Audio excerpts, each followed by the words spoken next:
ஐக்கிய அரபு அமீரகத்தில் டெயில்கேட்டிங் எனப்படும் ஆபத்தான ஓட்டுநர் நடத்தை கடும் விபத்துகளுக்கு வழிவகுக்குது. டெயில்கேட்டிங் அப்படின்னா என்னன்னா, ஒரு வாகனம் மற்றொன்றை மிக நெருக்கமாக பின்தொடர்ந்து பாதுகாப்பாக பிரேக் செய்ய போதுமான இடத்தை பராமரிக்காமல் இருக்கும்போது டெயில்கேட்டிங் ஏற்படுது. இந்த ஆக்ரோஷமான ஓட்டுநர் நடத்தை முன்னால் உள்ள ஓட்டுநருக்கு மன அழுத்தத்தை ஏற்படுத்துது. பெரும்பாலும் திடீர் பிரேக்கிங், வளைத்தல், நெரிசலான இடங்களில் பாதைகளை மாற்ற முயற்சிப்பது போன்ற அபாயங்களை ஏற்படுத்துது.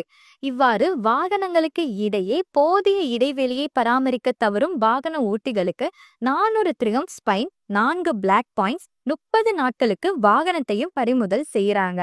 ஆனாலுமே இதெல்லாம் நடந்துகிட்டு தான் இருக்கு. இந்த அபாயகரமான நடத்தையை தவிர்ப்பதற்காக காவல்துறையினர் இப்போது சாலைகளில் மேம்பட்ட AI மூலம் இயக்கப்படும் ரேடார்களை பயன்படுத்துறாங்க. இதுவே உங்களுக்கு இப்போ ஃபைனை போடுமா? துபாயின் RTA வாகன கையேட்டில் பரிந்துரைக்கப்பட்ட 2 வினாடி விதியை எல்லாரும் ஃபாலோ பண்ணுமாறு அதிகாரிகள் சொல்றாங்க. நீங்கள் வாகனம் ஓட்டும்போது ஒரு நிலையான புள்ளியை தேர்ந்தெடுங்க. அதாவது ஒரு மரத்தை வச்சுக்கோங்க.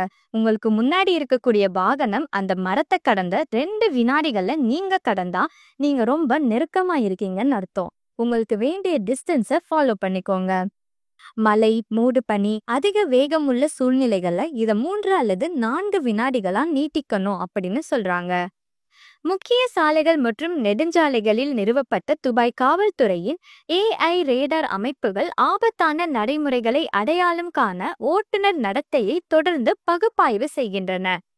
இதுல என்னென்ன மீறல்கள்லாம் கண்டறியப்படுதுன்னா, அவசர கால வாகனங்களுக்கு ஒதுக்கப்பட்டுள்ள பாதைகளில் வாகனம் ஓட்டுதல், திடமான கோடுகளை சட்டவிரோதமாக கடத்தல், பாதைகளுக்கு இடையில் பாதுகாப்பற்ற முறையில் வளைத்தல், எல்லாத்தையுமே ரேடார் தானாகவே கண்டறிந்து ஃபைனும் போடும்.